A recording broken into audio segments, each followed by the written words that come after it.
What's goody, LL Nation? Yeah, I'm just getting you guys started, man.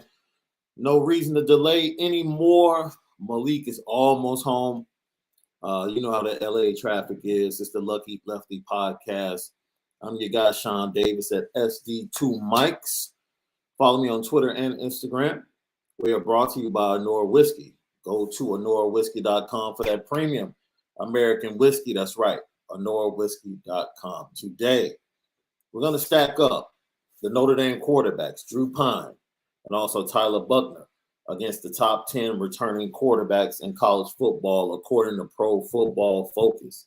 Now, this list in itself is very interesting, to say the least.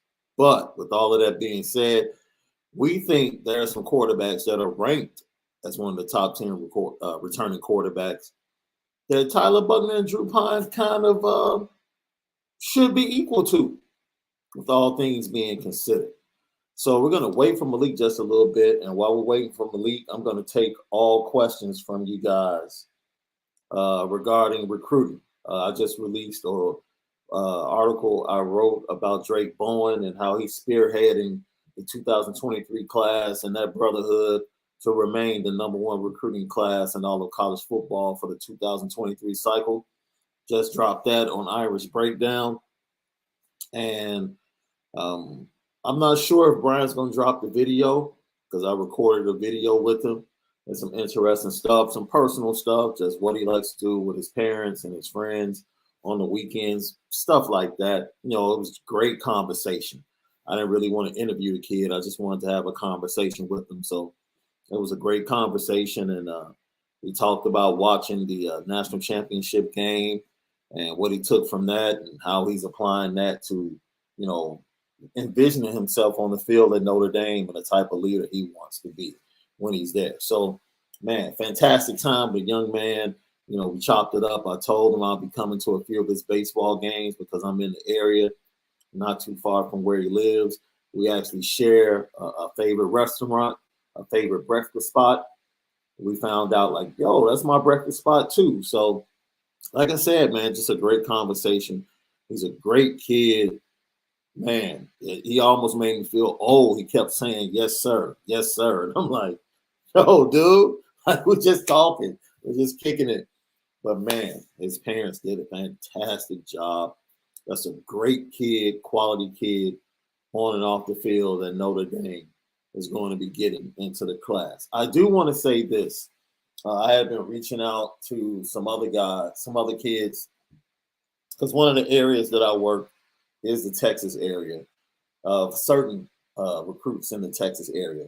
And so with Al Washington coming on, there are certain defensive line recruits that we have to take a wait and see approach on because they might not be guys, or they might be Mike Elston guys. That's what I mean. One example, kid out of Texas, and just came back from the National Combine. His name is Kennedy McDowell. Fantastic. He plays both sides of the ball. He's a running back and he's a linebacker and he's a rush in. Fantastic athlete. Did very well at the National Combine, at the U.S. All-American Bowl, U.S. All-American game, and put up fantastic numbers. So for those of you that are looking at the numbers of a lot of the players that went to the National Combine, I would just like to say the clock was very, very slow. I think Christian Gray was like, his 40 time was something like 4.72 or something like that. And it's like everybody, their times were slow. So that clock was just really slow. So I know a lot of people saw Christian Gray's numbers and was like, yo, why is Notre Dame going after this kid at cornerback? Trust me, just watch his tape. Just watch his tape, watch him in the return game, watch him defend. We have always said that he's a long arm guy, better at off coverage, quick to react to the ball, very instinctive, and great tackler, makes plays. He's a football player. He's a great football player, and he's going to be a great fit. So let's see if you guys have any questions. Appreciate you, Double Down. Thank you for tapping in, man. I appreciate that.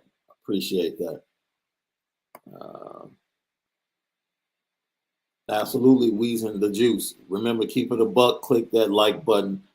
Flip to the live chat. We appreciate you guys. We appreciate you. Ron Tuck, thank you so much. I appreciate you. Nose tackle, one techniques that we're recruiting for the D. Like I said, if you go out to the guys on the East Coast, that Notre Dame was, let me pull up because I can pull it up right quick and really be upfront with you guys about it. All right, you got Brooks Barr, who's a kid out of Illinois. You got Kendrick Gilbert, who's another kid, local kid out of Indiana. I had a chat with him yesterday, and we're going to be talking a little bit more down the line. He's a D tackle that they're going to be in on. Kennedy McDowell, wait and see approach. Jadavian Bradley out of Missouri, St. Louis area. And then you have Jalen Thompson out of Michigan. Those are just a few guys. You guys give me a second because I'm going down my spreadsheet here. You got Hunter Osborne out of Alabama. Devon Houston from Maryland, a guy that Mike Elston went and checked in on over the break. Huge get, huge need. He's a big-time D tackle. He can play one technique as well. Jason Moore is one of the other kids. It's like 4 kids from the D.C., Maryland area, from the DMV area that Notre Dame's in on. Jason Moore, and then you got Devon Houston. Those are the top 2 guys. They're top 50 players from the 2023 class as well. They're in the ESPN top 50. So those are 2 must-gets right there for Notre Dame. They really want those guys. And also, I think I mentioned David. I think I did mention David Hicks. So those are the high priority guys. Those are the high priority guys at D tackle that I just gave you right there that Notre Dame is going to be going after. So it should be very interesting. As I said, Al Washington coming in is already, even though he's a linebacker coach, he probably has an idea of the guys that were offered by Ohio State that he likes. So you might see a bunch of new offers coming in from the defensive line and some guys that were being pursued by Mike Elston. They might not be in contact with those guys. So for us as recruiters now, we're waiting to see the transition in the list and seeing how Al Washington switches up and what guys he goes after. He might bump some guys that weren't a high priority for Mike Elston. He might bump them up to a high priority.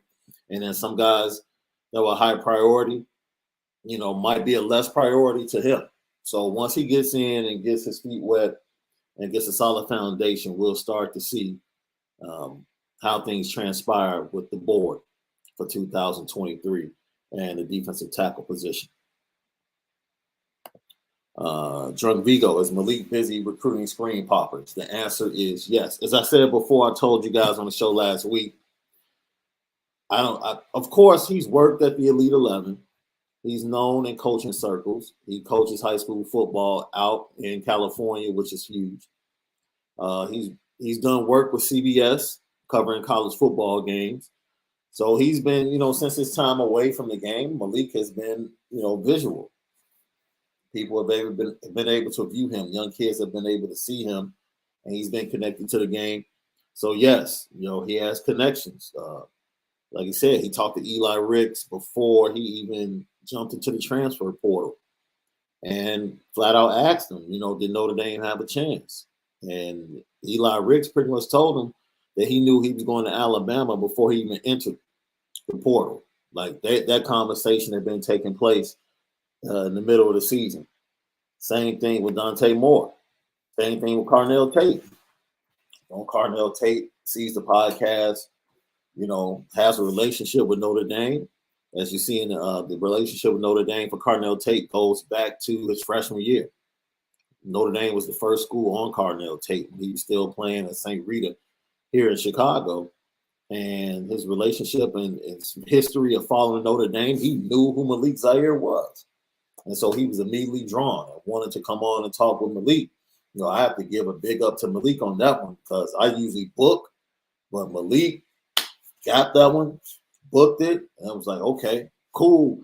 Goes hand in hand with what I was trying to do with the article.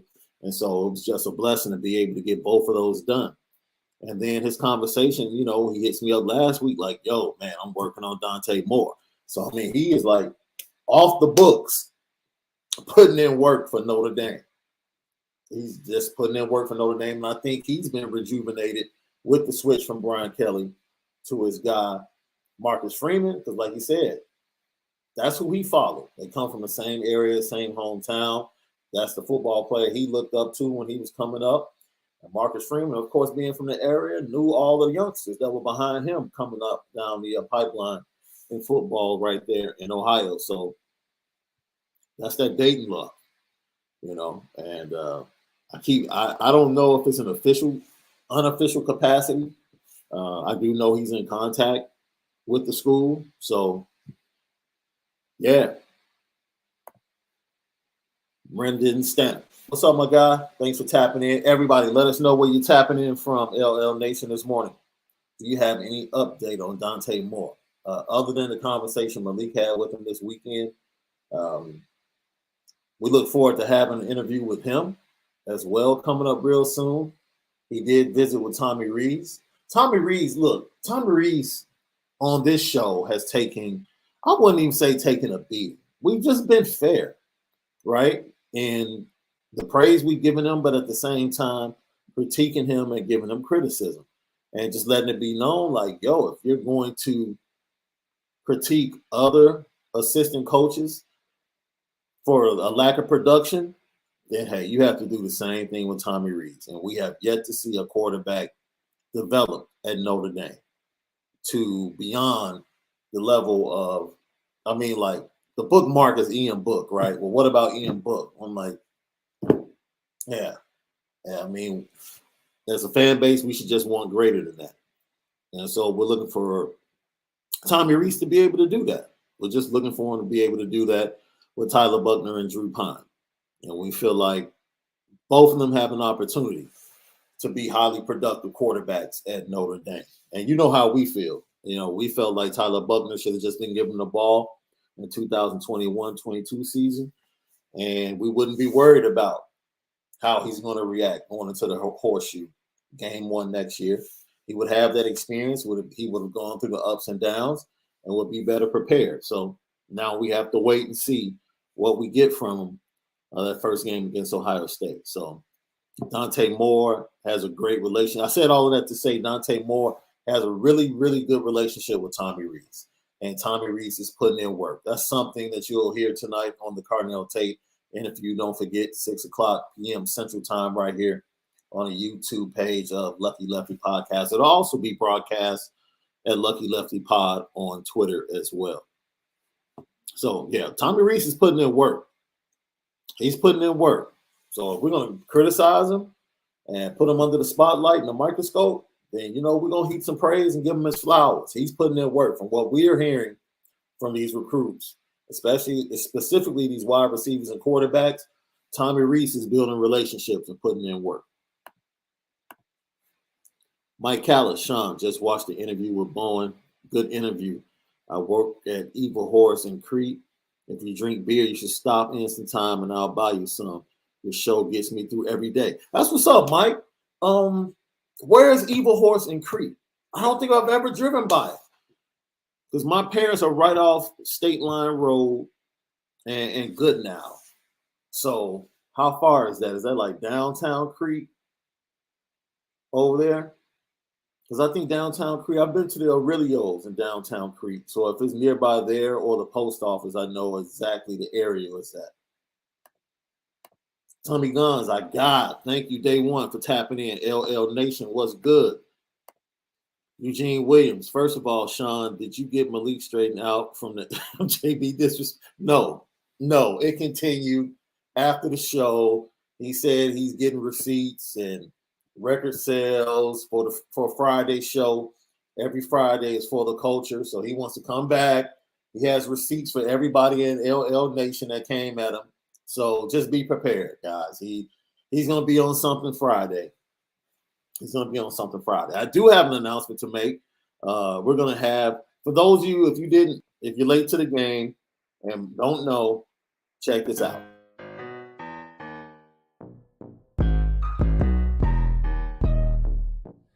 We're talking to Carnell Tate, IMG Academy. Notre Dame's been on me from the start my freshman year. I've been talking to him. So our connection is great. So I feel like I can do it all.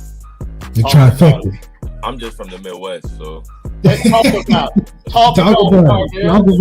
this shot down streets. Oh, yeah. It feels different. I try to tell them all the time, you feel different when you come from the South Side. Oh yeah, it's different.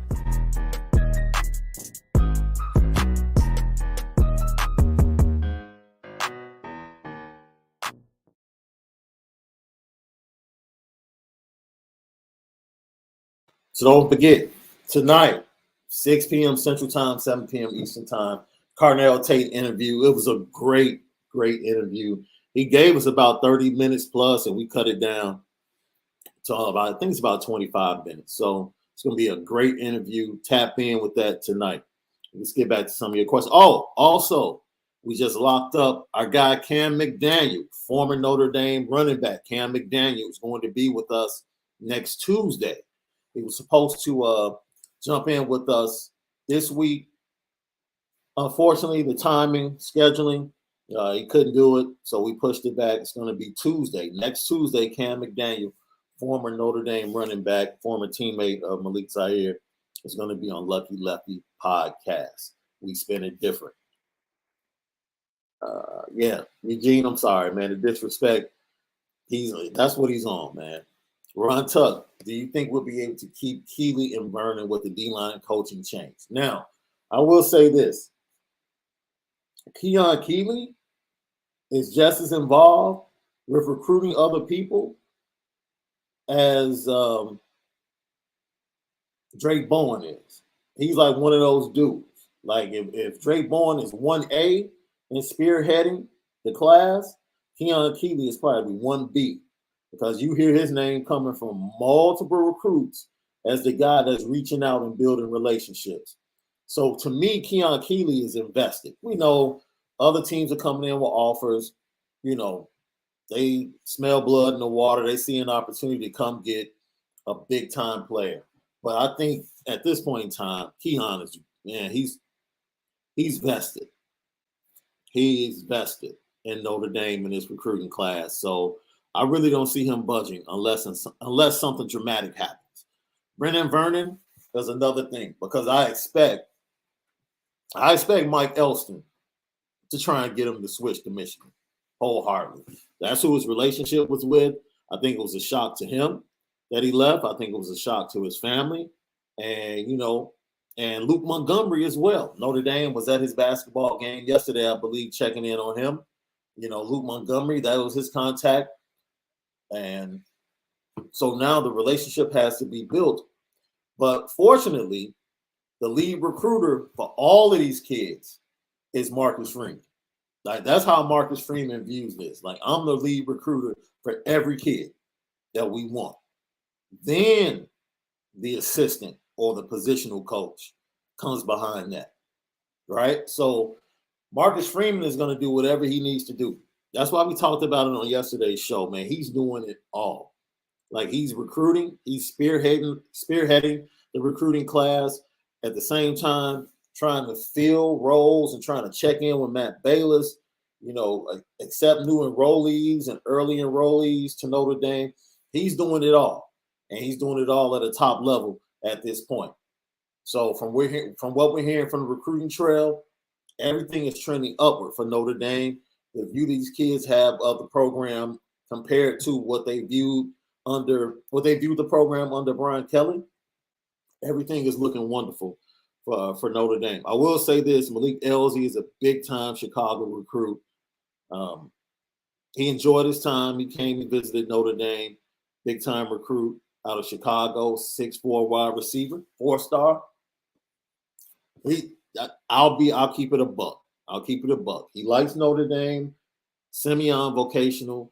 He strikes me as a kid that really wants to be close to home. From talking to people that know him and just, getting feedback from his trip. He went down to Illinois this weekend. And so I don't want to overreact, because it's emotional days after any visit. Kids love the visit. They tweet, they post on social media. But from the people that know him and conversations with people that coach him, like he's the type of kid that looks at the University of Illinois, Chicago kid, Southside kid. It's going to be a neck and neck race for Notre Dame and the University of Illinois. For me, it's a 2-horse race from what I'm hearing. It's Illinois and Notre Dame is going to have to put in some work. Of course, Illinois is a struggling program. Brett Bielema is trying to turn it around. But Malik Elsie's just like, he's a Chicago kid. He's a Chicago kid. And he wants to rep for a state. Juan Lozado, thank you. SD, what are your thoughts on the class of 22? Oh, Andrew Paul. I'm glad you said that. Malik, literally, I just sent over the tape to Malik. Malik literally is going to be doing a cutting room floor on Andrew Paul. It would be disrespectful for me to call him a scat back. And I don't want to call him a scat back but at the same time, he's very versatile. So doesn't necessarily, you know what? He's similar to Kyron when Kyron was being recruited. And I think once he gets to Notre Dame, once he gets in the weight room, he'll be that style of back. Might be a little bit faster than Kyron, but as far as the patience, the shiftiness, the stiff arm, he's very similar to Kyron. And I'm not sure. I think Kyron was like a 3 on certain sites and a 4-star on other sites coming out of St. Louis. So he's in that mold for me. And if they're able to get him late in the cycle, that's a great get. That's a great get. And Notre Dame, historically, Notre Dame has done that. They've done that because Aldrich Estime was like a late get in the 21 cycle. And yeah, that's a great pickup. Adds depth. You can redshirt him unless he just comes in and he's like a whiz in special teams in a return game or something like that. You can sit him down, redshirt him, let him get ready, let him practice. He'll definitely be competition based upon the energy and the competition that practice is going to be showcasing. From what we've heard, he's going to be a problem. He's going to be a problem for the defense. He's that type of talent. That's the guy that they're going to have to go up against in practice with the twos, and he's going to get it done. So iron sharpens iron. You get talent in, and it makes everybody in the program better. Brent Byers, I skipped over your question. I'm sorry. What was your question? I don't want to skip over any questions.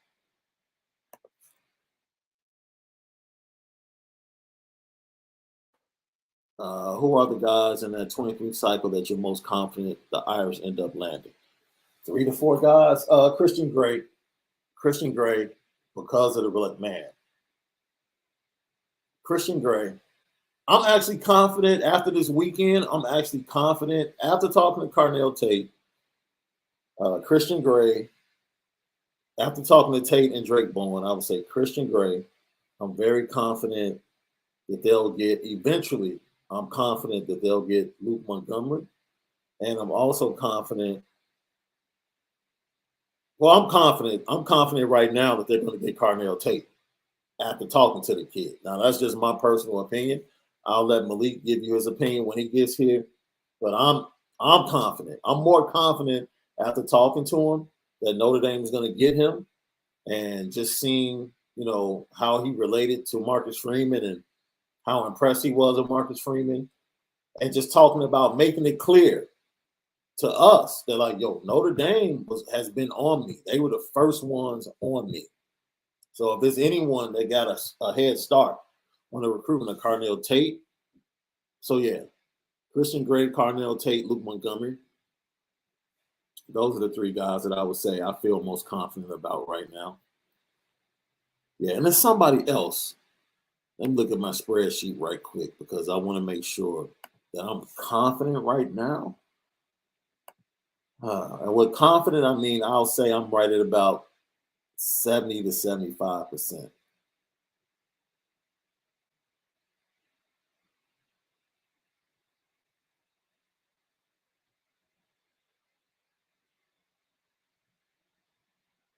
You know what? I'm going to throw one that might not be high priority, but because of the fact that he comes from Minnesota and Notre Dame has been very successful, getting big time players out of the state of Minnesota.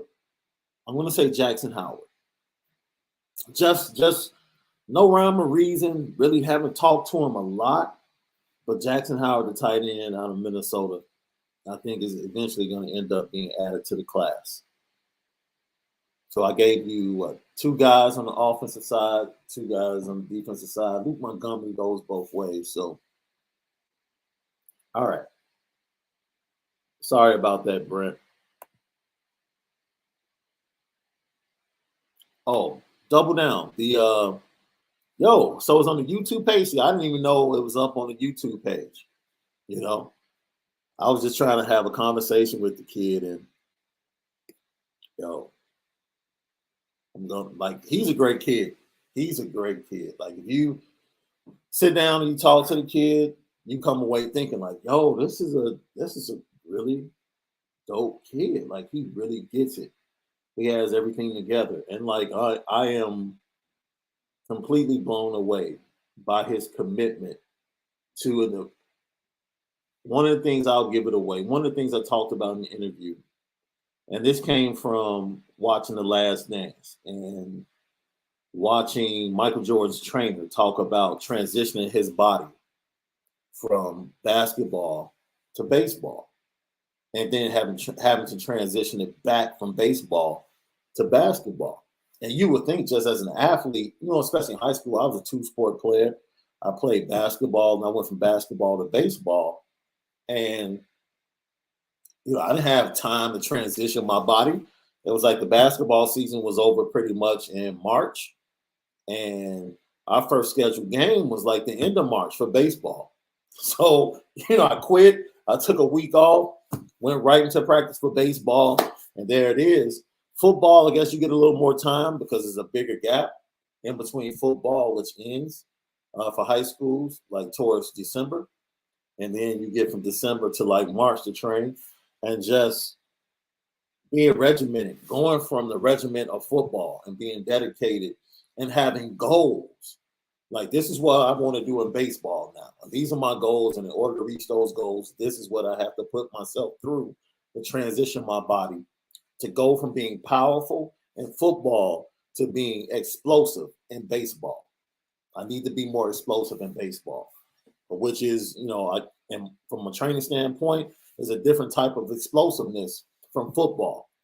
And for him to be able to talk about that, convey that, and the commitment to it, along with school, classes, being a great student, a great guy in the community, a great family guy, and then working and just having a job as a teenager. I came away from that interview thoroughly impressed with what Notre Dame is getting in that young man. I was already impressed with the talent, but the young man impressed me even more. Let's see. I could go up and get my guy Brent's question. Let me scroll back down. So yes, Ron, I don't know if I answered your question directly. I think Keeley stays.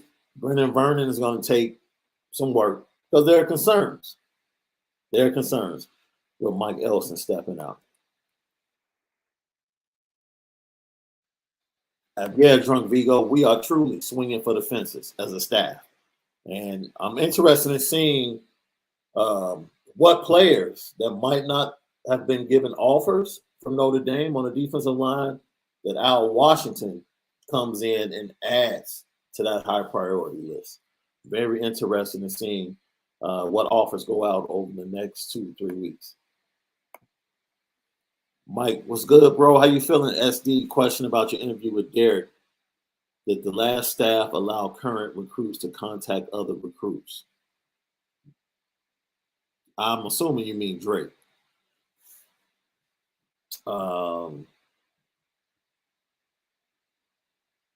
I would say, since he was a Marcus Freeman guy, and I think the defensive staff kind of started the trend of the defensive guys going out building relationships, right? And Trey talked about, because that was one of the questions I asked. So please go over to IB and check out the interview. That's one of the questions I asked him. Like, man, so how do you break this down? Like, how do you guys decide who you're building relationships with, or is it just a natural bond from kids just knowing other kids from the circuit and going to camps? And he's like, no, it's just, it comes from the top down. He was very specific with that. Like, this whole vibe comes from the top down. And he pointed right to Marcus Freeman. And like, Marcus Freeman is checking in with him 2-3 times a week and the rest of the staff. And they're like, yo, how's it going? What do you think about this guy? What do you think about that guy? Well, man, we need you to reach out to this guy. And it's constant. And that's the vibe. So goes back to what Drunk Vigo said, man, we're swinging for the fences and we're trying to do it big. Michael Parks, 2023, 6'5", 310, defensive tackle, decommitted from Michigan. Are we involved, or have we offered him? Don't know. Once again, like I just said, Al Washington is literally just walking in the door. So literally, we are prepared as a staff over at IB, and I'm prepared to sit back and watch the board that we have, the high priority, the middle priority, watch everything change based upon what he wants and how he views different prospects or different recruits in comparison to Mike Elston. So the next 2 to 3 weeks should be very interesting, seeing what new recruits jump into the fray with the 2023 class. Weezy and Juice, it brings joy seeing these alums rejuvenated about the program. They really are. All of them are, man, they're amped, talking about being on the sidelines at games, bringing a new vibe. They really are. Double down, thank you for tapping in from Louisville. Jacob C. from Atlanta, we appreciate you.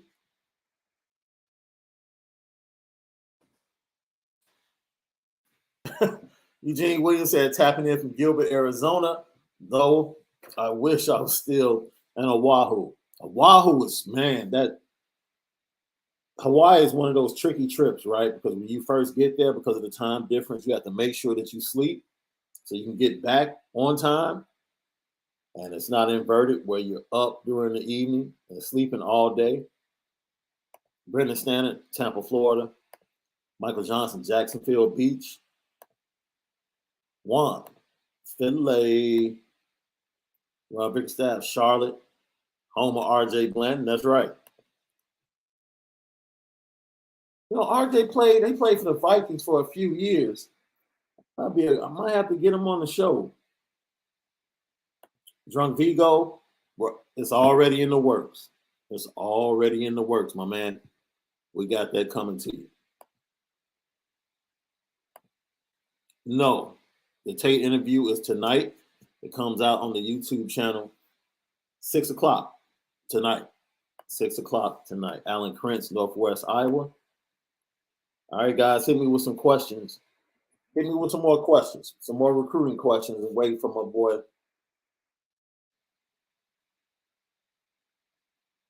That's Malik right there, just texting with him.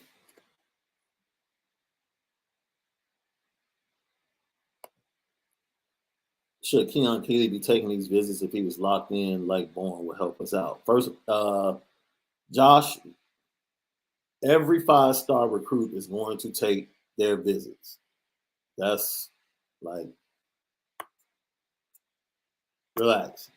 You're going to hear about some other committed players possibly taking visits. And with Keon, under the former staff, remember, it was said all the time under the former staff, if you're looking, we're looking. With a guy like Keon Keeley, it's like, man, Keon, you're good. If you feel like you want to go take a visit, you have 5 to take them all. we got you. That's as simple as that. If Alabama calls, I'll probably, if I'm committed somewhere else, I'll probably just go just to go. I just want to see. So I'm not worried about him taking visits at all. As I said before, he's the one calling recruits. Like currently, presently, he's calling recruits about Notre Dame, staying on them. So I'm really not worried about Keaton.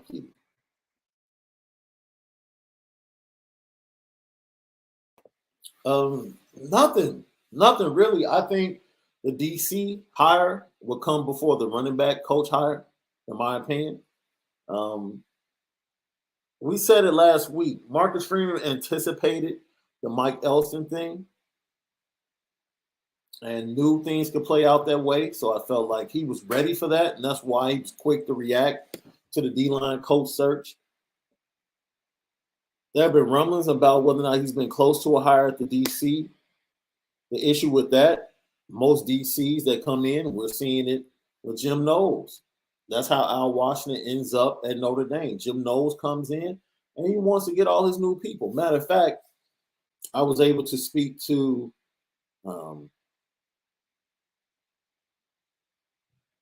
let me make sure I get his name correctly. I had a conversation with Patrick Murphy from 247. He covers Ohio State, and I asked him quite frankly, what happened with Al Washington. He said, I think it was a combination of bringing in a new defensive coordinator who also had coached linebackers in the past, because Al Washington was the linebacker coach at Ohio State. So the new Jim Knowles coaches linebackers, so there's no need for a linebacker coach, which made, Al Washington disposable. He can't go to D-line coach because, they got a legendary D-line coach in Larry Johnson. So it made him disposable. And then, they had some transfers at the linebacker position. But if you remember, you read the article that Brian Driscoll did on IB, he was very clear that he was kind of out of position at linebacker coach because his true strength is D-line coach. That's what he did at Cincinnati. But upper mobility, of course you go take the job at Ohio State, even if it's linebacker coach. Heck yeah, I'll coach anything. You know what I'm saying? I'll coach the vendors in the stand if I can come to Ohio State and have it on my resume. So he did that, and he did a good job. This is Patrick Murphy from 247 Sports. He said he did a good job, and there were some development issues at linebacker. He felt like with the young players that still might end up being really good players. And he said as a recruiter,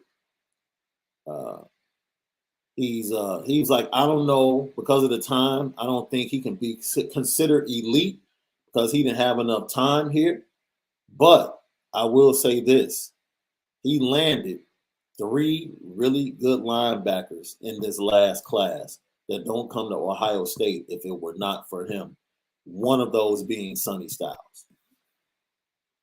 So he beat Notre Dame out for Sonny Styles.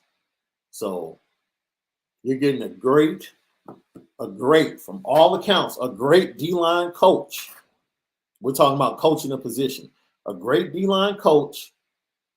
He was an average to above average linebacker coach, great D-line coach, and on the verge of being an elite recruiter.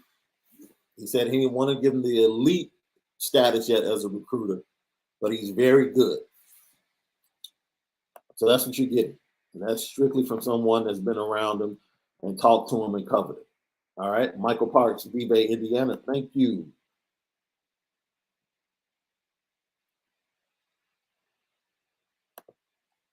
Jacob C. ND needs to pay y'all for putting that work in for real. Hey, look. We want to see ND win, man. We want to be an asset. Like, we don't just want to cover and talk to you guys every day. We literally want to be an asset. Heck yeah. I think Malik is sending certain stuff over or texting certain things that we hear in interviews over, to the Google. So it's a great thing. It's a great thing.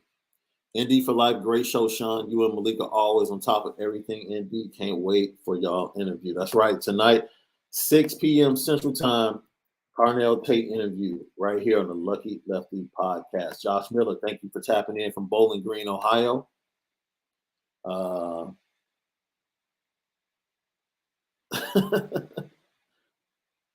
That's what's up. Juan Lozada, you excited about next Tuesday? That's right. Killer Cam McDaniel. Loved how hard he ran the ball back in the day. Indy for life tapping in from Gary. Yeah, it's a steakhouse. It's like an old school steakhouse over in Gary. I used to go to back in the day. I wonder if it's still open. I forget the name. Rory Fingers. Good morning, LL Nation. Shaun, where's my guy Afro Malik? Me and JB got some words for him. And I misspoke earlier. It wasn't his son. It was his significant other. They had an appointment, and just coming back from the doctor's appointment, man. That's all. LA traffic. Had some things to pick up and take care of. So hopefully he gets in before the show so we can I really don't want to talk about this Pro Football Focus top 10 list of returning quarterbacks until he gets in, because it's very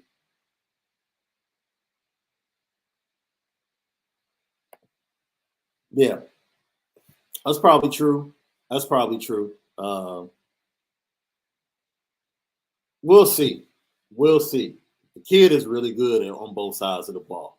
So it could be a Jerry Tillery situation. You know, Jerry Tillery was originally offensive tackle.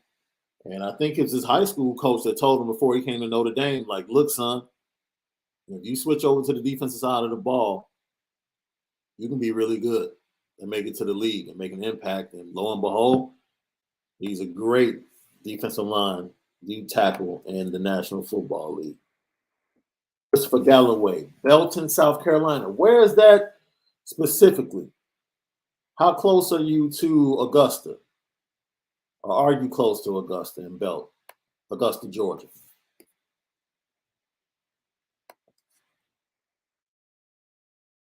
John Bell, for God's sake, pick ND. Which recruit are you talking about, John? Heck, we want all of them to pick ND. But you know what? The Drake Bowen interview made me realize, and I think this goes in accord to kind of connects to, or is a nexus to what I already do, in a sense. Like, I don't care if kids, talking to these kids, I want to build a relationship with them.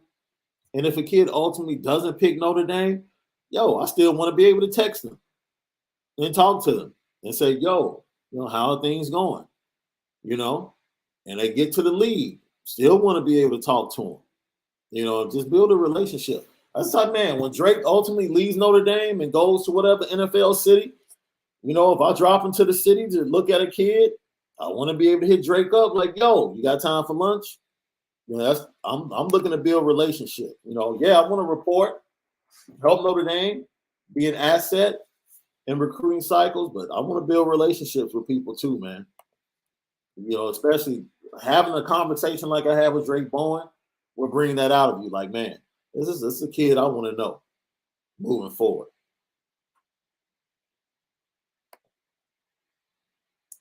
Pig clips. Driscoll said, I don't know what that means. Driscoll said he isn't a fit, FYI. I don't know. You got to be more specific. What recruiter are you talking about? Oh, you're responding to this right here. Yeah, Nico. Yeah, unfortunately, I don't think Nico is high priority. I would say this is the top three. Dante, Vizina, Jackson Arnold. That's the pecking order at quarterback for the 2023 class. Nico would be like a fallback, but I don't think you're going to get Nico as a fallback. You're not going to come in late and get a kid like that. Anthony Solomon, appreciate you.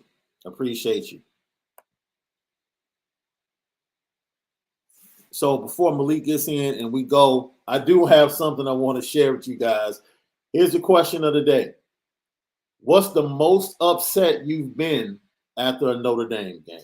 What's the most upset you've been? That's today's question. What's the most upset you have been after a Notre Dame game?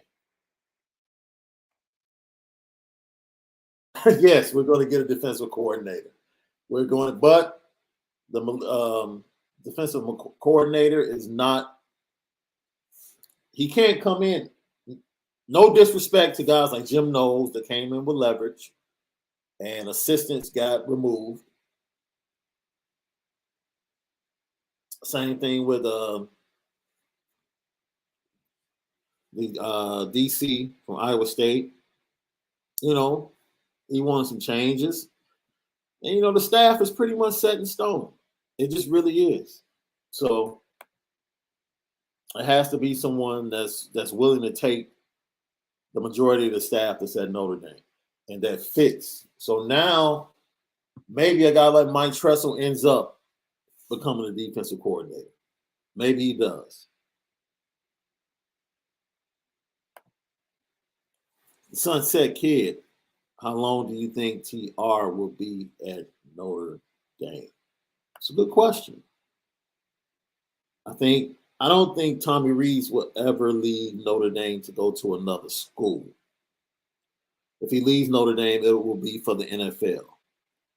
And the only way the NFL comes a calling is if Notre Dame gets over the hump, or at least makes it to the national championship game and develops a big-time quarterback. So that would be probably 2 to 3 years down the line for all of that to come together. Probably, I mean, Tyler Buchner could be that guy. So, yeah, maybe like I said, 2 to 3 years for everything to come together. Malik Muhammad is a guy, high priority. Once again, from what we're hearing, Ryan Roberts is doing a great job with him, having discussions with him. Check out the story that that Ryan broke. He has a great story on IB right now with Malik Muhammad and the update on the message board. Man, kids are loving Malik Muhammad. I mean, look, kids are loving Notre Dame right now. The vibe is good. Kids are loving Notre Dame, and it's even spilling over to the 24 class. I've talked to a couple of kids from the 24 class with Junior Day coming up, and they're excited about Notre Dame as well. CJ Carr, class of 24 quarterback, super excited about Notre Dame. Shaun, you need to come to Ohio week 10 next year for the best high school rivalry in the country. Okay. I'm in. We'll be there for the first game of the year. We'll definitely be there for the Ohio State. Man. Lilo Galante said, I watched Drake down here in Atlanta at a baseball tournament. Hell of an athlete. Yeah, he wants to be so much better at baseball. Like, he is really driven to be successful, man. Like, you feel it coming off of this kid. I asked him for his goals for baseball, and he like goes down the list, and I'm like, yo, it was almost like he was disappointed in his last season in baseball. He was disappointed in his last season of baseball, and they're the defending state champs. So, man. Oh, yeah, B Hart 1074. Like I said, the pecking order, in my opinion, is Dante, Zena, Jackson Arnold. Dante, Zena, Jackson Arnold for the 2023 quarterbacks.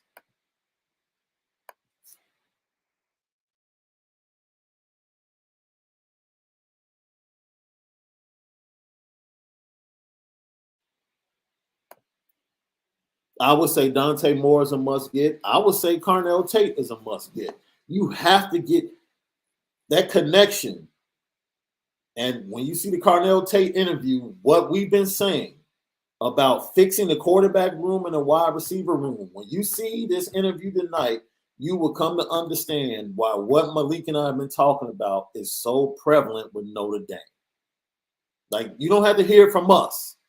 Hear it from the recruits that's out there. It's very important that the quarterback room and the wide receiver room get right at Notre Dame and become connected. Very important. And you'll hear why tonight when you watch the Carnell Tate interview. So for me, those are the two, Dante Moore, Carnell Tate on the offensive side of the ball. The defense is good. I think the defense has the vibe. They're going to ride out and get some more great players. If you get Carnell Tate and Dante Moore, watch the dominoes fall on the offensive side of the ball. Watch a guy like Jackson Howard. Watch a guy like Mac Markaway. Guys like that start to commit, and you'll get the ball rolling. Notre Dame doesn't have a problem getting running backs and offensive line. That's never been the issue. So those are the two must-gets for me.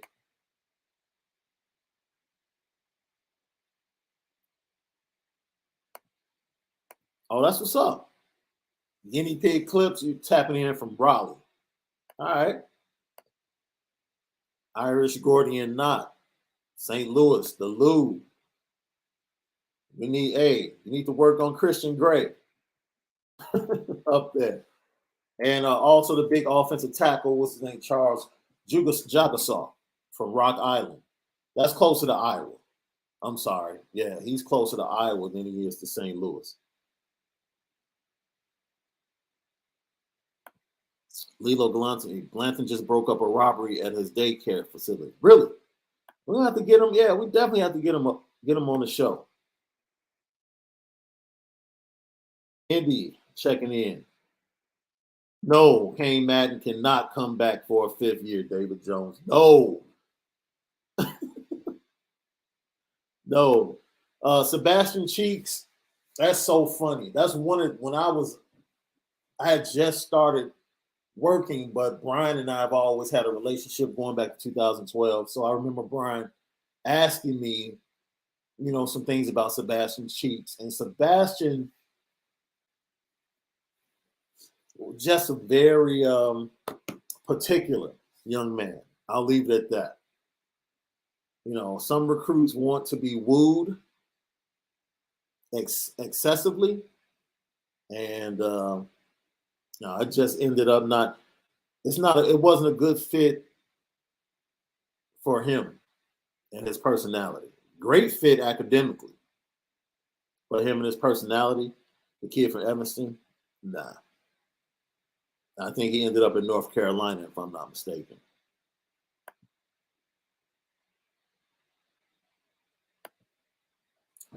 Tom, you know what? I'm gonna write that down, and I'll have more of an answer for you tomorrow. It's an interesting name, and I'll have a bigger answer for you tomorrow. I don't want to give you an incomplete answer. Jay Golden 44, Nico is 5-star, great quarterback. Just, you know how we feel. In that class, for us, it's Dante, Nico. And I mean, it's close. But Nico, because I'm not trying to disrespect the kid, man. Nico has a tight-knit crew. I'll leave it at that. Very tight-knit crew. And I just, sometimes when you're a recruiter, you have to walk by, like, you walk in to see a kid and you're sitting there with, like, you got to walk by 7 guys in tank tops just to go sit and talk, and that's not saying, that's why I'm trying to be very careful of what I say, because I'm not trying to be disparaging, because his family is a very good family. But, some people, some recruiters can get turned off by certain things. And for some reason,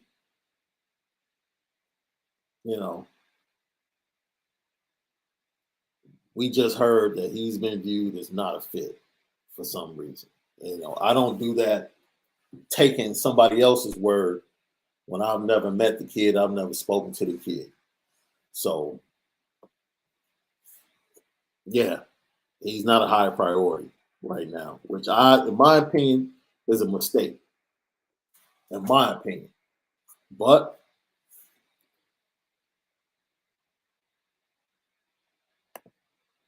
Jimmy James, what are the chances of Indy picking up a quarterback as a grad or a transfer?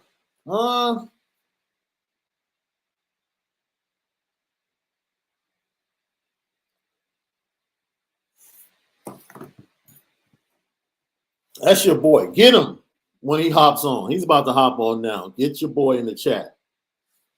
He's asking me, is it too late? Like, no, it's not too late. We've been waiting for you so we can get to content. They could for depth. I don't think they grabbed anybody. I don't think they grabbed anybody of substance. You know, somebody that can come in that wants to.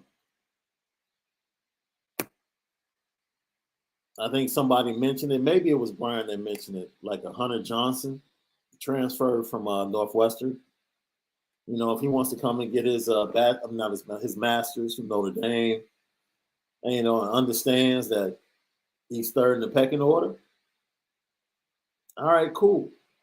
But somebody that's going to come in and like be a threat to play, I don't think so.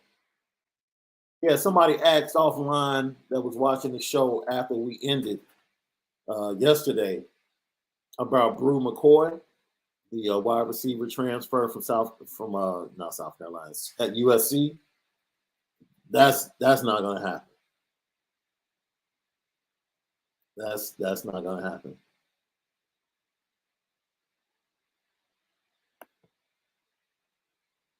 DJ Wilson, you think there's a real chance with Dante Moore? And then Justin Knox tapping in from Orange County, CA. Yo, one of my most underrated favorite spots in Orange County is Oceanside. Yeah. Oceanside is like, I love Oceanside. Small, quaint town right there in Orange County. Not too far from Disney. I can drive right down to San Diego in like an hour and a half. Like most people love being in LA. Oceanside has always been Oceanside and Carlsbad. I love that area. Thanks for tapping in, Justin. Jay Golden. Yep. He did say that. So the Dante Moore thing, I mean, I spoke on it. I think Dante Moore is a must get. And I haven't spoken to him. Malik is the one that has been talking to him. And I think Malik talked about it yesterday and said, yo, we should get him. We should get him. And he feels confident about that. But he knows that they're going to have to put in work as a big-time recruit. Big-time recruit. But I will say this. Tommy Reeves has been putting in work, y'all. Tommy, man, get that dude a clap in this spot. He's been putting in work since that bowl game. So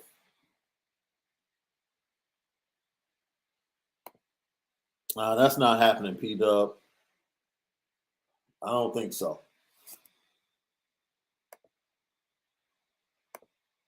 Cedric Irvin Jr., a game changer?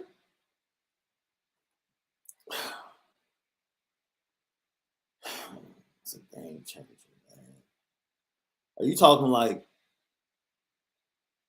Adams game changer type? Dexter Williams was a game changer, in my opinion. You know, you saw the difference once he sat out. I think he missed the first 4 games of his senior season, and he comes out, big game against Virginia Tech, and just goes on to get 1,000 yards. So every running back for me that comes into Notre Dame can be a game changer, especially with Harry Hiestand and that offensive line, the talent they have coming in for the next 2 or 3 years. Yeah.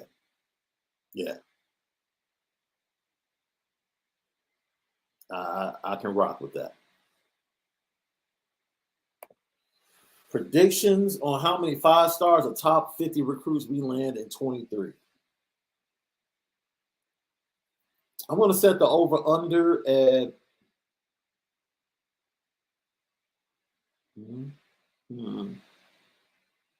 over-under at 4.5. I'll set the over-under at 4.5. So you guys can lay the bet. You guys can lay the bet. Over-under at 4.5. And I will be happy with 4 or 5 in that class.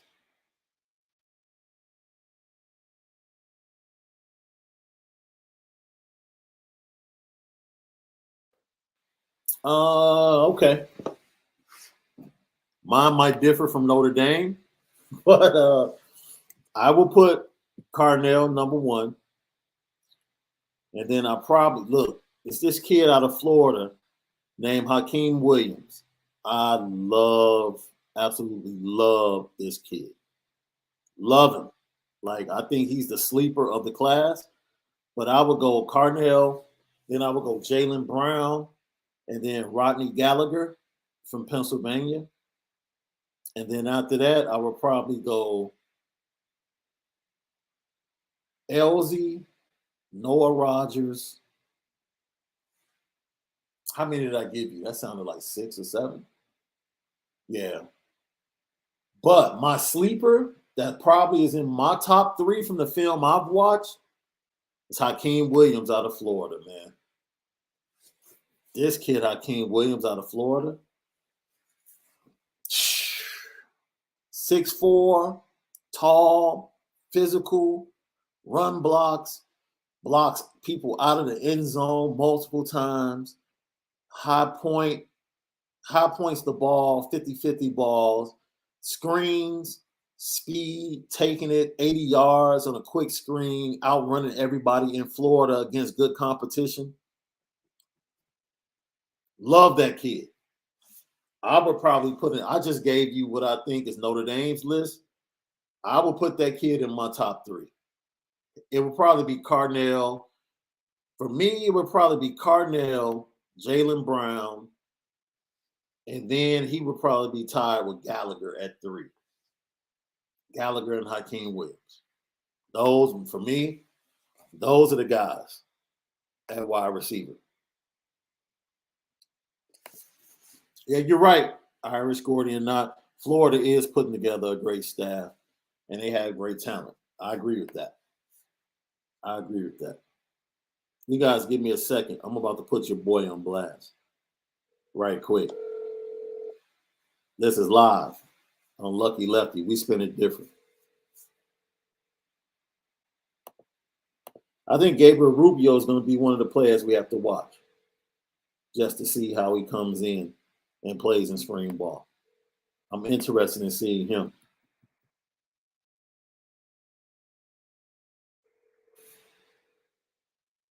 See, now he doesn't want to answer the phone. Make sure, man, he comes in, make sure you get him.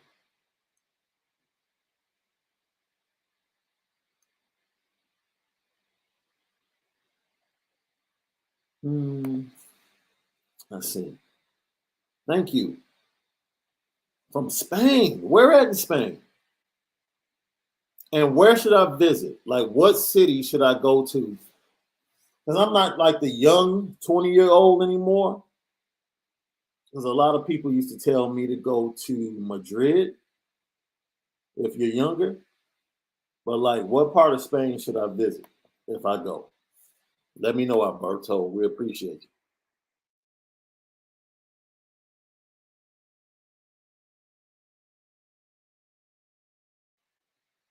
Josh Miller, who is your favorite Notre Dame player of all time? Rocket. I don't even know why it took me that long. I was a huge Rocket fan. I was a huge Golden Tate fan, too. Man, I'm going to keep it a buck. It's hard for anybody to beat Rocket. It's hard. Yeah, it's hard for anybody to beat Rocket. It's hard. Yo. Little late to the party. My bad, man. Man, you all good. We held it down. LL Nation just came in and we had a conversation for an hour. That's all. That's right. That's how we do it. That's how we do it, man.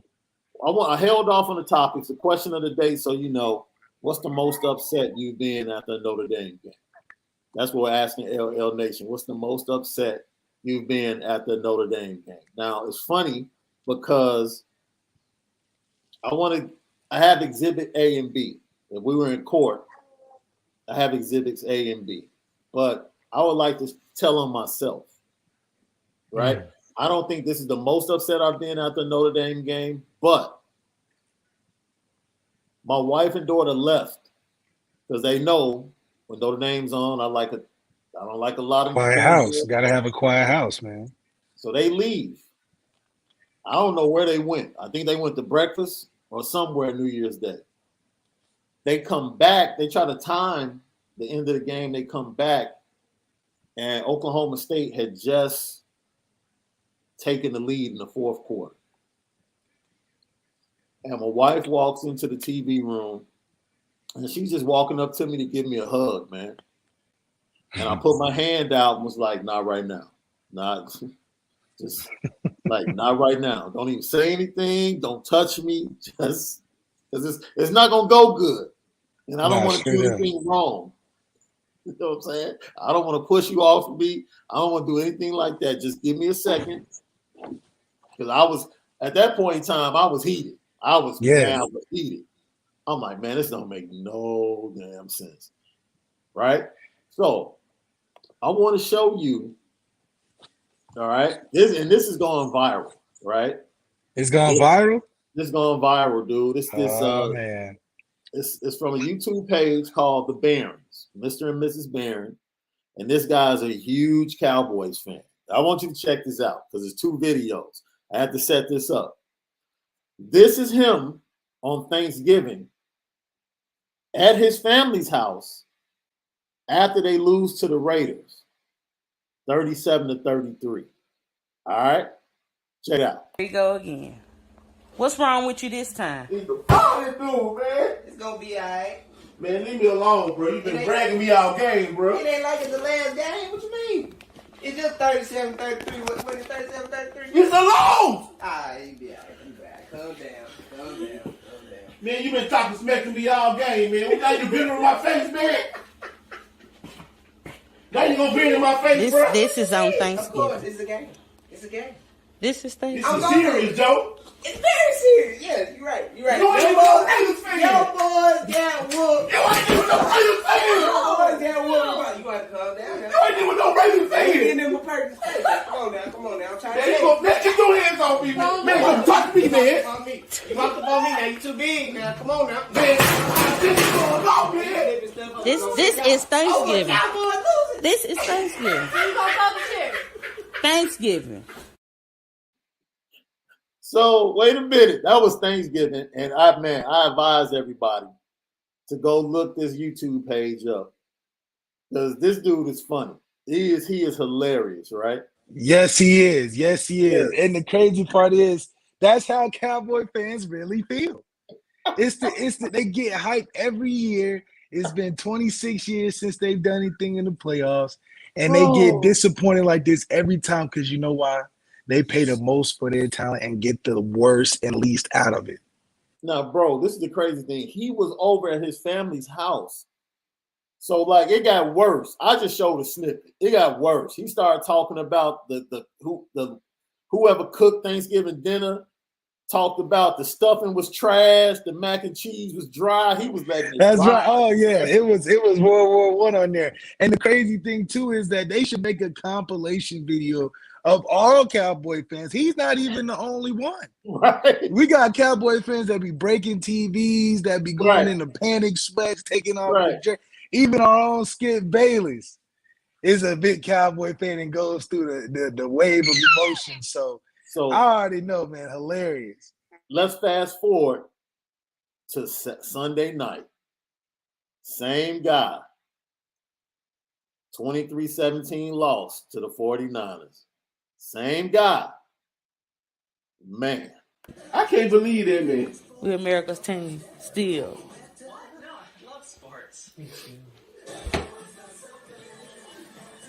So I got a question. Yeah. Can you tell me why you have both of them It on was your head? my looking for it. Ooh, put one of them back on, please. What we do when we chase it out. How adversity is best met with creativity and kindness. I don't know what just happened. I don't can't know what explain just happened, it. man. But I'm Well, they've been honestly. talking about it for years. The Cowboys should have had their time. The Cowboys. Isn't just the story of a pandemic. Do you know what you come here? Let me tell you something. Come here. Do you know what I honestly want to tell you? I'm glad it's over. Cause this too much. Every week you do this. You go through these emotional breakdowns. I'm glad it's over. Come back. Where you going? I'm hot. It's cold out there. I'm hot in here. Still DC forward.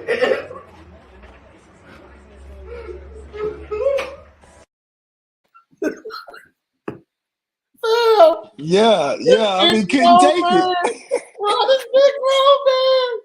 I'm DC for L. Dude. Yo, so that just sparked me to ask LL Nation, like, yo, what's the most upset you've been after a Notre Dame game? Because this, bro, that was crazy. It was crazy because, it was real pain. Like, Man. it was so bad because he couldn't explain it.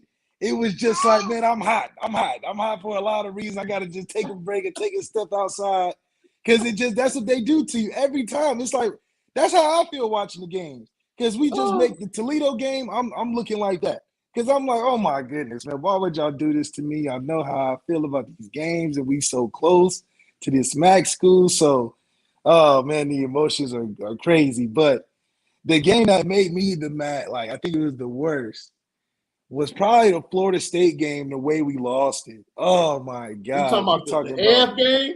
Yeah, the AF game. You talking about getting gypped. Oh, man. You talking about what kind of rules are those, That game right there, bro, I was out in public. That's the only thing that saved me. It was the night of my mother's birthday.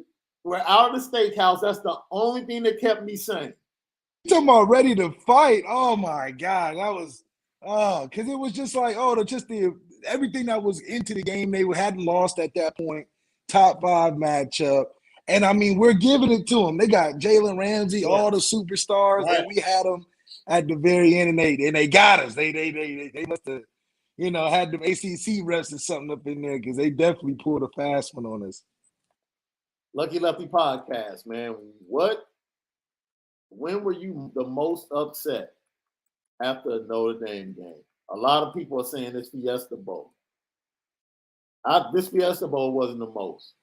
It wasn't the most. Not this Fiesta Bowl.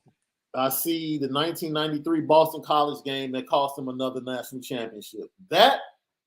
Yes, I was upset that Boston College jumped out to a big lead. Not that they kicked the field goal, like, we had an interception in the game in our hands. Notre Dame just didn't make the plays, right? But the fact they came in so flat, like, and that's the danger, man, because you knew whatever game they played after that Florida State game, you knew the next game was going to be dangerous. You knew it. Now, all the energy that went to that Florida State game, yeah. Oh, and then another game was probably 2016 when we lost to Duke. Oh, my gosh. It was frustrating that we lost to It was frustrating we lost to Duke because Duke looked like they had a secondary that was in the NFL or something. I mean,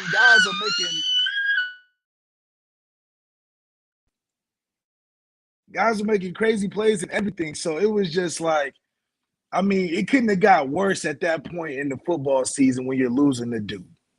Man. But that was Danny Dimes' year, and crazy enough, that was Daniel Jones' senior year. It sure was.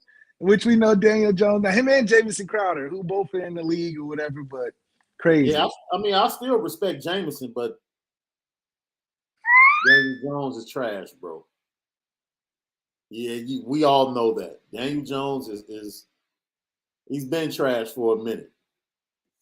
We see the Bush push game. The Bush push game is getting the most love out of this question. And that Ev game is getting love. The Georgia game from 2017.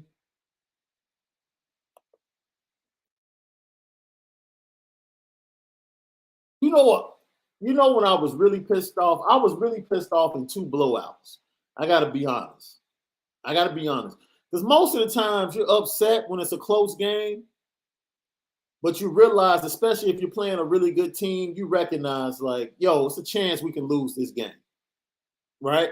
Like I knew going into that Clemson game, you had just gotten injured, and I knew it's a chance we could lose this game. I didn't like how it ended, and I was upset, but it wasn't like I was over the top because I'm like, okay. Yeah, I mean,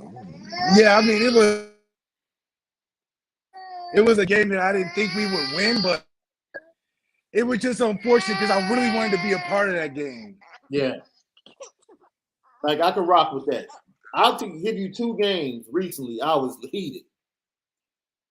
I think it was 2018 Michigan. Last time we played them in the big house and they smacked us around like that. I didn't like that. And then the 2017 Miami game. That 2017 Miami game had me heated. I was heated. Let me tell you how confident I was, bro. I had no respect for that turnover chain or nothing. I'm like, dude, we're about to go down here and bang on these soft cats, come back to the crib. My daughter she was in a play. It was her sophomore year of high school. She was in a play. There's no way I could get out of it, bro. I can't. So I go to the play. I'm recording it on the DVR. One of my boys comes up to me after the play, and we're talking. And they're talking about going out to eat. And I'm like, hey, man, I'm trying to get to the crib. And they're like, yeah, I'm not feeling it. I'm not feeling it. I ain't trying to go sit down and eat nowhere. No. I put in my time as a father. I'm trying to get back to the crib. That's right now. And my boy tapped me and was like, you ain't got to worry about that. Because he knew. Yeah, because it was early. It was early they started whooping this. It was early. Right. So he tapped me. He was like, you ain't got to worry about that, fam. And I just looked at him. I was like, no. That was probably the top 3 disappointing because we came out like we was afraid of that turnover chain. Yeah, like that's when it was hot, and it was like there was the lights, and it was all the going into Catholics versus convicts. They played it up real nice during the week, and we really looked like we were not ready for that type of energy, and it just showed. And they had the famous Ian Book pick that they took back to the crib on his first play in the game. Like it was just a disaster. So yeah, man, I was heated. When I finally came home and watched that game, I was like, man, you got to be kidding me. Because we were supposed to go undefeated. That's what we thought we were about to go undefeated. We was feeling good. And Miami just really – and that was the best Miami's been in the last 5-6 years. That was the peak of their height when they was going up. That was the best game they played. Yeah, the 91 Orange Bowl against Colorado. Rockets return call back at the end of the game. Absolutely. I still remember Bill Walsh doing the color. And he's like, there's no way Colorado can kick the ball to Rocket. There's no way they can kick it to Rocket. And in the middle of the punt, he says, oh, no, they kicked it to the middle of the field. And the next thing you know, that Rocket was gone. And I'm like, dude, I'm going crazy in the basement. Like a rocket, yeah. And they're like, there's a flag on the play. I'm like, dude, I'm still ashamed to this day that I share the last name with Greg Davis, dude. Still to this day. I'm like, I can't believe a Davis will make such a mistake. Egregious. Dude, like he's behind Rocket. You don't need to touch him. He's not catching him.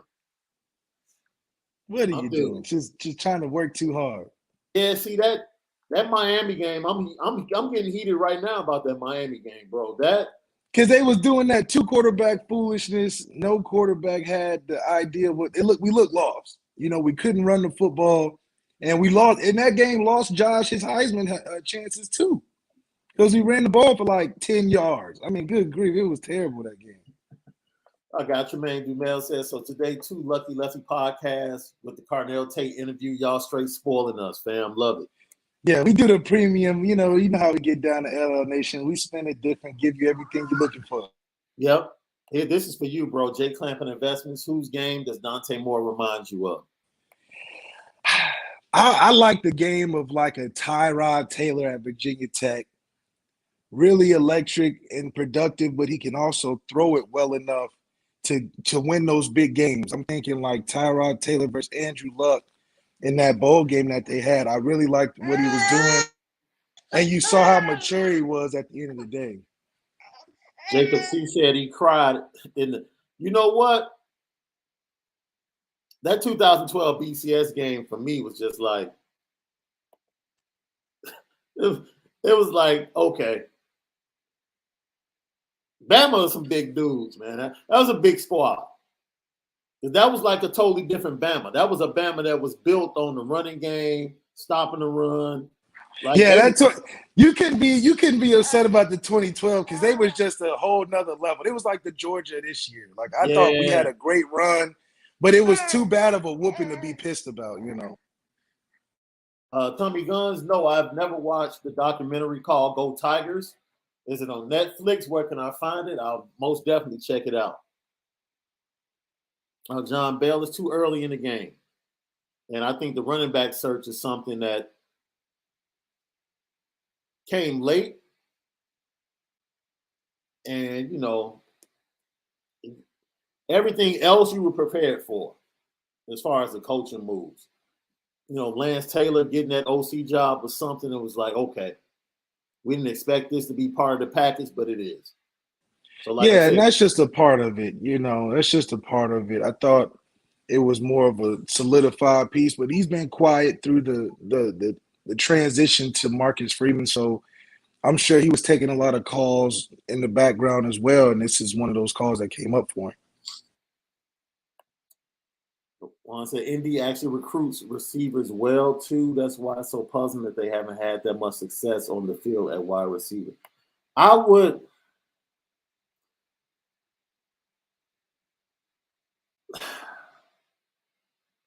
The best recruiting group they had was probably like 2015 to 18. That's the best Notre Dame's done at recruiting wide receiver.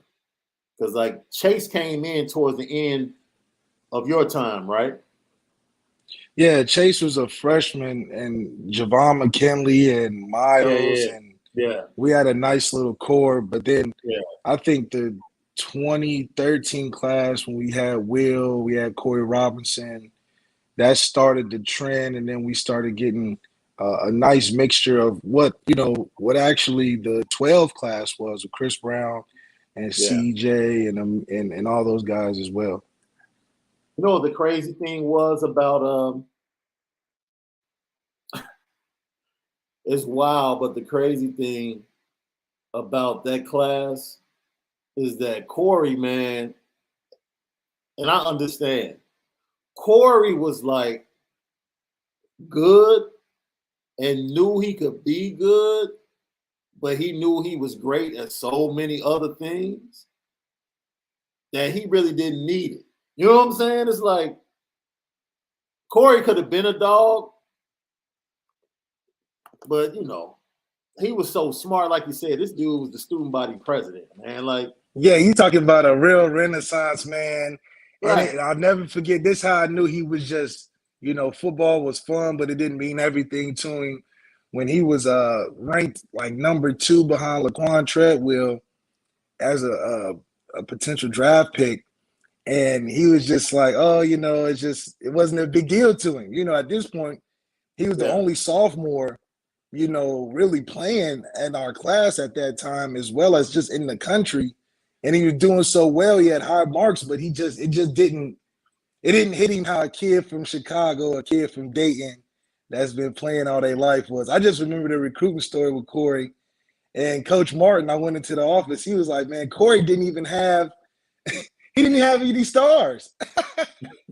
What? When they watched And he said the only reason I watched it, Dave Robinson kid, you got some traits or whatever. He said he popped on the film and it was just like him catching the ball on these 5'2", white guys, no talent. Like you couldn't really tell because the film was just so bad. But then he started doing it to like starters at Notre Dame, and it was just such a hidden gem. So that recruiting staff of 13 was definitely very, very influential to this success or continued success we had in the rest of Coach Kelly's tenure. Let's see. Man, that's funny. That's funny. I mean, that's the last probably player. That's probably the last player we ever had that had no stars we recruited. Fact.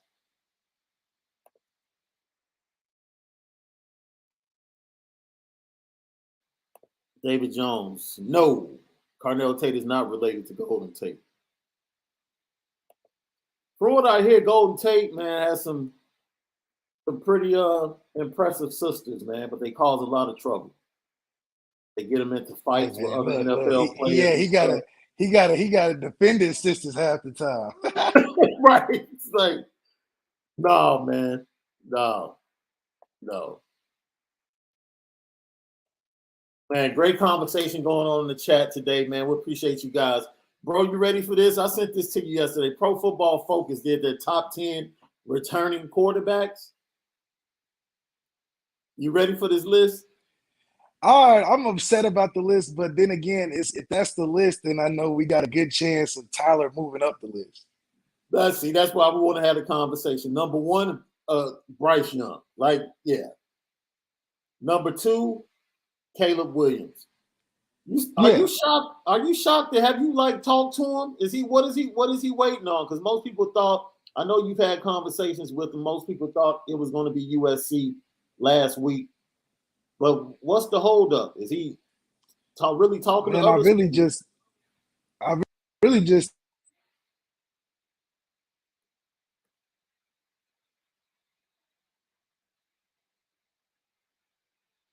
I think you muted yourself, bro. Yeah, we can't hear you. There you go. Yeah, I was saying, I just believe he's just taking his time. He's just really taking his time because, I mean, this is the first time he's ever had an opportunity where people are literally offering him millions of dollars to go to Eastern Michigan. Right. That's a fact. So, I mean, if anything, he's just enjoying what this new NIL is bringing, and hopefully he can break open the barrier for kids to get a lot of money or something. Yeah. Spencer Rattler at 3. Now that's my first pause on this list. Like Spencer Rattler? No. Number 4. You can't deny Spencer Rattler's talent. He shouldn't be in front of CJ Stroud, though. Yes, he should. Yes, he 100% should. 100% he should. No.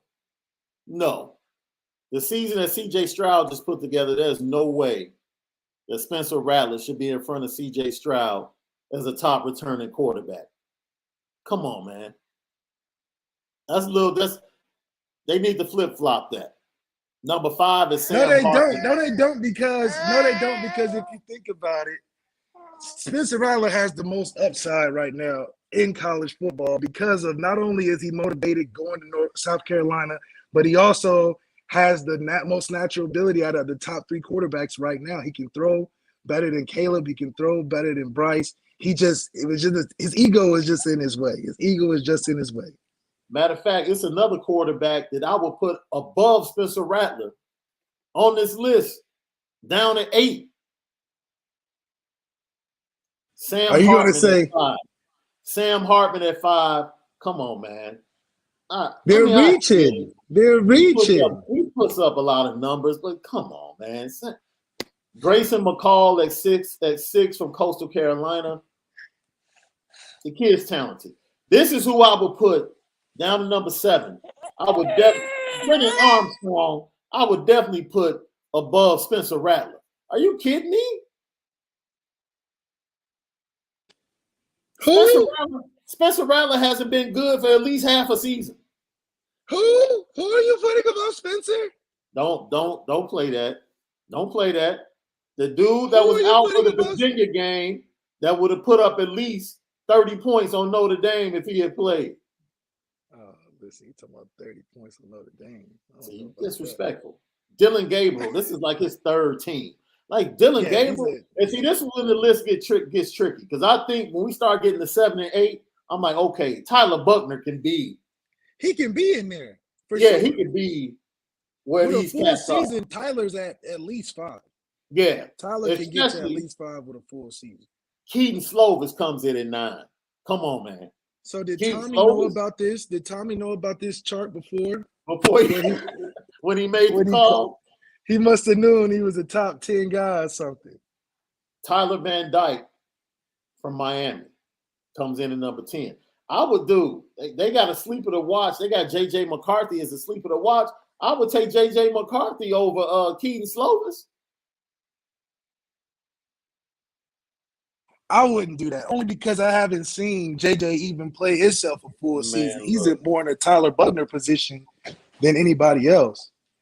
Well, the reason we read this list is because it bodes well. It bodes well. It does. If that is the lay of the land for quarterbacks, I feel a whole lot better with Tyler Buchner. Even with him being a variable and being an unknown at that, I feel good.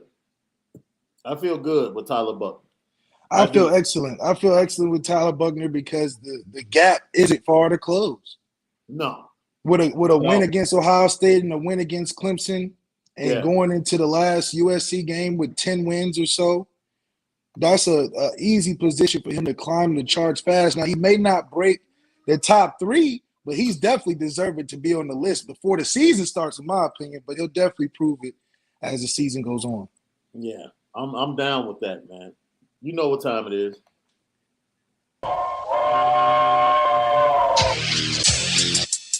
Petticoat,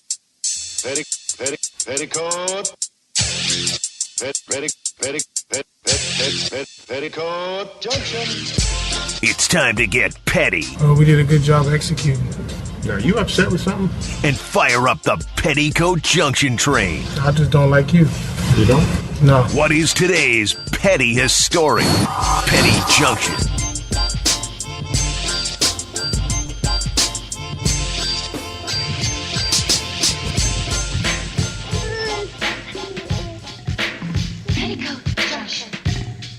Petty Junction, every day, right here.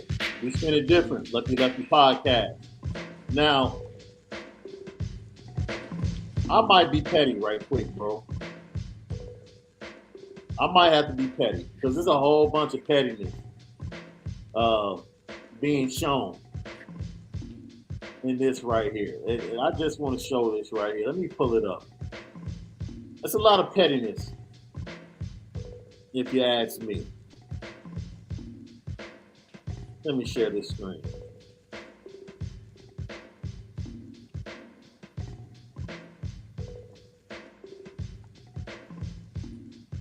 It's my favorite time of the day, that petty train, man. Oh, man.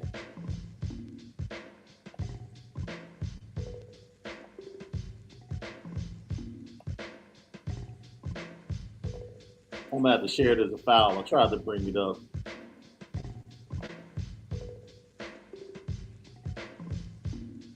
But basically, it's this photo of taken by Slam Magazine of the Russell Westbrook dunk. And, bro, it is the pettiest photo I've ever seen. Also, I think ever. Oh, you know who's petty? We can talk about this while I bring this up. You know who else is petty? Who? OBJ. For once again proving. OBJ is petty? Yeah, dude. He didn't have to go out there and prove that Baker Mayfield was trash, bro. He didn't have to do that. See, he did, because you know why? It was people that wasn't even knowing of the situation, giving Baker the excuse that Odell was the issue. Now, we don't forget that on the play that Odell got hurt for the season, it was because he was chasing a terrible ball by Baker, and that got his ACL messed up because he made the tackle on the play. So, I think if anything, good for OBJ because not only is he on a team where he's doing well, he's in a place he wants to be. I mean, LA is the best place he could have been. I remember when he signed to go there, everybody's like, why? They were not only deep, but they didn't see the fit. Yeah. He went where he wanted to go. He controlled his own narrative, and now look at him, giving Michael Jackson dances and all type of stuff, and it's good for him. So, I think for one thing, it's probably the best of both worlds because I think Cleveland really got to see, once he left, maybe he was being petty towards Baker, but he wasn't lying. His dad wasn't lying. No, his dad was super petty. His dad was super petty. For putting that presentation together, it's like, bro, come on, man. Hey, I think that's something that falls into what a LeVar Ball would do or something. You know what I mean? Here we go. So here's the picture from Slam Magazine, my brother. Let me point out the pettiness in this picture. First of all, Russ is petty for the sack in the face of Rudy Gobert on the dunk. Super petty. He was petty for all of the celebration afterwards that led to him getting a tech. But this photographer for Slam Magazine did not have to do LeBron like this, man. LeBron needs to do something, man. Look at that, bro.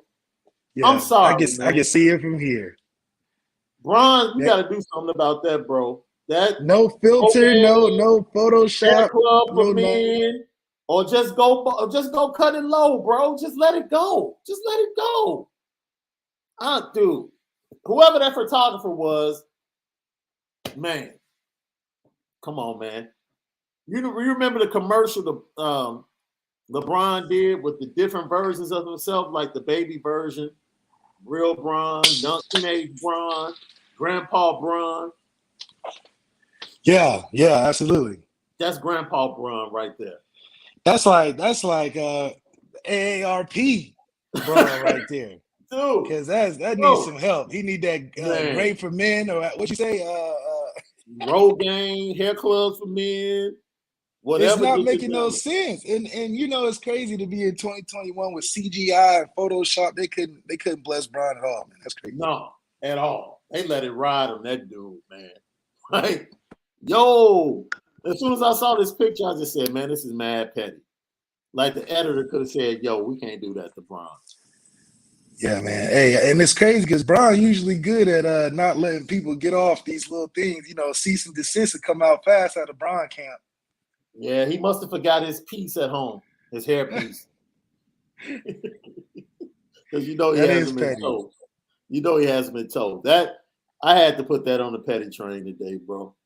I had to. So, man, thank you everybody that tapped in. Don't forget tonight, 6 p.m. The exclusive Arnell Tate interview, 2023 Notre Dame offer and target. 5-star wide receiver. I saw a question about Prince Collie that I wanted to get to. Prince Collie is going to be a beast at Notre Dame. Prince Collie is going to be. He's going to be a beast at Notre Dame. He's going to be the one that we're telling you now about that's going to pop on the first game of next year. Book it. You said book it? Book it. Okay.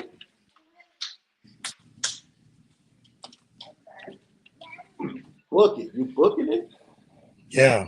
He's got too much talent. And I think he'll and he likes what he's doing with Coach Freeman. Is going to produce bear a lot of good fruits, I'll tell you that. Hey, I agree with that. So once again, great conversation with LL Nation about recruiting today.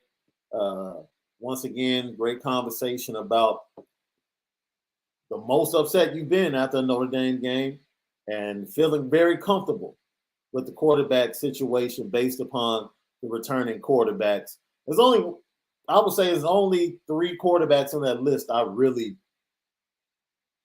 without question, would say, yeah, they're better. Maybe 4 than Tyler Buchner. And that's with Tyler Buchner not playing extensively.